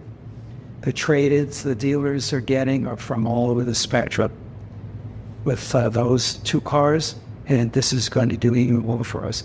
And to a great extent, we've got Blue Ocean for a while. All right, there's nobody else going to be there. So, yeah, the only other three-row utility out there right now is the Rivian R1S, which is a considerably higher price point. Yeah, and not much more car. Yeah. In our mind. So I think we're in a good space. It's going to reinforce some burnish Kia's image as being able to provide these types of products that are not average, because most of the market isn't where that other car is, right? Mm-hmm. They come out. So this is a middle class car. Do you think EV9 is going to, at least in the near term, cannibalize some Telluride sales, or do you foresee it being mostly accretive sales? Right. That's a good question. I think maybe not cannibalize, but maybe we'll grow there where Telluride grows slower in its spaces. We've increased Telluride, I think, originally from 70,000. What was the original number? I don't know. We're at 120. Yeah. Now, when we're kind of production team, for this year, we increased the capacity of the factory, and we're investing in Westport, Georgia, to build the EV9 there also. So to some extent, we don't know how high we could go because we only built Telluride here, and we've only created so much production space. So the additional production will be EV9 in that sense. But I don't think we'll cannibalize it, because you're starting to see there's an EV buyer and there's a combustion buyer for a lot of different reasons, driving habits or personal circumstances and so on. How, you've got the EV6, you've had the EV6 in the market for, a year and a half or so now, almost 2 years. And you've had the Nero for a while as well. How would you say the Kia buyers have taken to EVs? Very well. I think it's probably served to work as a retention product. So the Kia buyers that looking for EVs, and we had a Nero, a prior generation Nero, had an EV. You would again a smaller car, less range than EV6. So it's probably kept a lot of our customers from defecting. Customers that would have gone to That wanted a bigger, a bigger car or bigger or more range, and so as we built out that line, you're going to see a lot of this from the ICE line come across, and they'll find what they were looking for there as well, and that'll increase our volume overall because for fights in time, we'll be a lot of ICE sales. We're still growing there. Yeah, with one of the big advantages of the GMP platform vehicles, the EV6 and now EV9, is that really fast charging capability. Have you heard from customers, has the feedback from customers been that is an important part of their buying decision? The faster charging capability. Oh, absolutely. Well, if you think about it, that's a limiting factor to the road trip, right? So fast charging is important. Super fast charging is super important. Yeah. Clearly, when you're on the go, you don't waste time sitting around. So the faster we can make it, the more of a competitive advantage we'll have. Absolutely. One of the challenges, particularly for legacy brands, with selling EVs has been the dealership experience. And I don't want to, Brad, you may want to talk to that, or Steve. No. The education of the retail staff, getting them on board to actually want to sell EVs. How's the relationship been with Kia dealers and the retail staff when it comes to EVs? Yeah, car dealers are interesting creatures, and salespeople are interesting creatures. And they always, anyone that's ever sold anything is certainly more comfortable when there's eager demand walking in the door. If you're trying to convert somebody from an internal combustion car to an EV, it may not work. They got to have the right circumstance. But I think the bigger challenge is getting them to speak a different language. So let's assume we're dealing with a great salesperson to begin with. They've got to now... I'm sure they're out there somewhere. Oh, there are professionals out there, I think. Not as many as we would like. Yeah. But there are people that are raised huge families and sent their kids to school doing this. But the point that I'm trying making is the language is different, and it's taken me until now to get comfortable with it. So you have to start to talk about kilowatts, kilowatt hours. There's fuel efficiency, miles per gallon. There's miles per kilowatt hour. So there's a whole different language that you have to learn. And then there are different feature aspects that you have to learn. So when you look at EV9 and you talk about power exporting and you power your house, with that is you have to know so much more about things that you never had to know anything about. And just the charging side, right? When you sold a regular car, you didn't have to explain anything to anyone. And if you lived in New Jersey, they didn't even have to know how to pump gas because they pumped the gas for you. So I think that's one of the challenges. But regardless of the EVs or internal combustion cars, the biggest challenge we have is the sales experience with the dealers. And even the good, the brands that are at the top of the sales experience, lists with JD Power, are providing a terrible sales experience. And it's for a lot of different reasons. And the circumstances of the last 2 years didn't help either. So you had the lockdown, you had I'll call it the supply chain snafu. And all the automakers were having 150 days supply of product to zero. So overnight, we turned into Dell as an industry. All right, someone comes in, they buy a car, then we make the car and we send it, just like the computers. So that drove the prices up, and no one likes that. And it also drove the behavior down. And for customers are very disappointed in this. So we were working very hard with our dealers. And so the war cars, because they're very new and they're very high, EV9 to the example, is we work very hard to reach that MSRP. Don't mark it up any further. If you mark it up that apparently we underpriced it and then we're going to come knock it up. But you have to get the dealers and the salespeople to think longer term than that. So quite frankly, price transparency and the rest of the sales experience is a bigger problem in retail than the salespeople selling EVs. And as we get younger salespeople, they'll be more comfortable with it because they could stock. Is Kia working with your dealer network to help with training? Yeah, very hard. We've got all kinds of training that we're putting out there.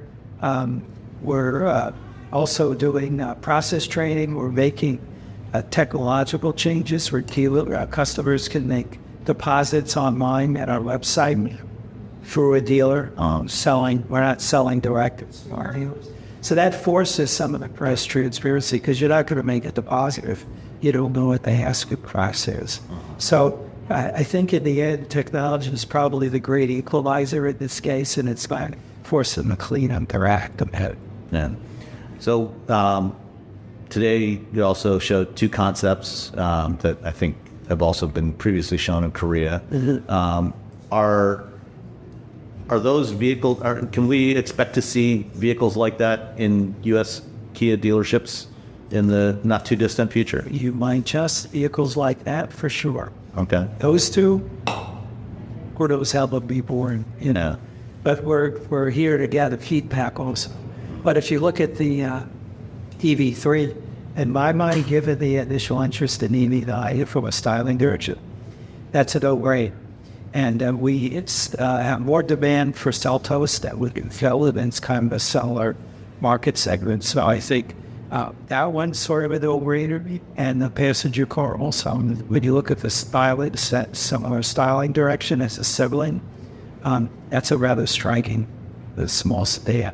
Yeah, and Kia, despite some other brands, running away from sedans, it still has sedans. Those sedans. Sedans. But here's a kind of an interesting little factoid. So you mentioned the EG&P platform before. So part of that's electrical architecture, part of it's just the physical layout. So you have a flat floor. So normally in a car the size of the EV3, the back would be crowded. You wouldn't have a lot of footroom. Have to get rid of the world to fit peer into it because the floor is flat, and that's because of the EV architecture. Whereas if you look at a Seltos or an internal combustion car in the back seat, there's always a lot coming on the other tile, other stamping features. So because the floor is flat, you can have pedestal seats, you can have storage up to the back seat, there's all kinds of things. And that's smaller than the K5 was, right? Yes, the EV4. Oh, yeah.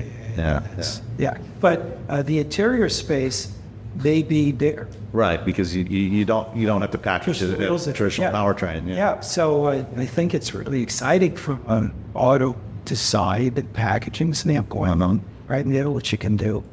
Okay.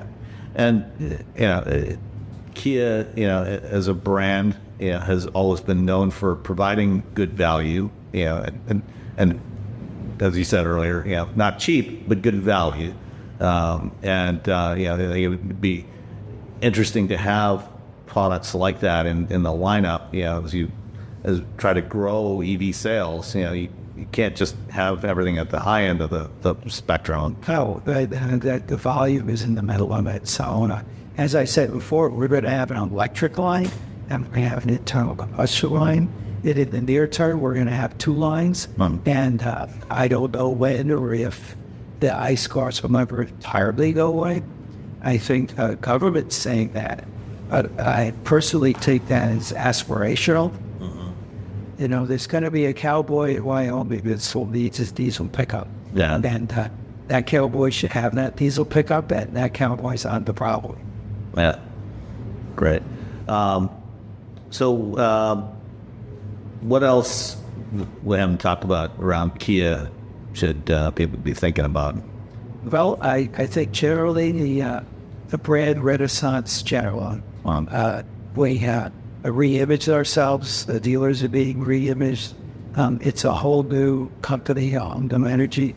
And in the end, you're defined by your product and your experience. And Kia has done it and is doing it on the product side, or we're going to deliver the experience and for the dealers that's working a brand also. Yeah. That reminds me. The other thing I wanted to ask you about was charging. Kia was one of the companies that's joining this joint venture to develop a charging network. How important do you think it is for automakers to get more directly involved like that in developing the charging infrastructure, given that, for 130 years they've stayed away from the fueling infrastructure side of the business? You didn't need to. I think at this moment it's important because there isn't a lot of leadership in the infrastructure space. The government's putting money out there. There's plenty of money in private industry for anything that'll make money. But this electric business is quite different than anything else because upstream you have utilities and they're highly regulated. So you'd think that, well, why is the power company just going to this everywhere? They're not allowed. And so this is, we're kind of fighting in the ring with two arms tied behind our backs. So at this moment in time, it's important for manufacturers to throw in. It's kind of a damn shame that they have to. Mm-hmm. Going forward, I think we'll reach a certain critical mass of EVs in market, so there will be the UIOs to create the demand, and it'll start to happen faster. One of the first things that happened that's encouraging is we're getting away from 2 or 3 charging pump standards. Yeah. Right. Otherwise, it'll be like Europe. Yeah. That's not happening. Right. And getting directly involved and making sure the charging experience for customers is great is a key part of providing a great customer ownership experience. Absolutely. There's 2 parts of the experience. It's the vehicle, product, and then the ownership. The ownership includes the dealers and the service, but it also includes just the use case. And then charging is the most critical right now because the cars are out there, but you don't have the charging infrastructure that's adequate. And the regulations are driving the production of the cars, but there's the leadership on the infrastructure side. What about other revenue streams like subscriptions of various sorts? Is that something that you see as something that is going to become an important part of Kia's business in the future? All forms of revenue in this business going forward will be important, especially when you consider that EVs may last a while longer, or maybe kept on the road longer through reconditioning and battery repairs. So we're going to have to look for different revenue streams.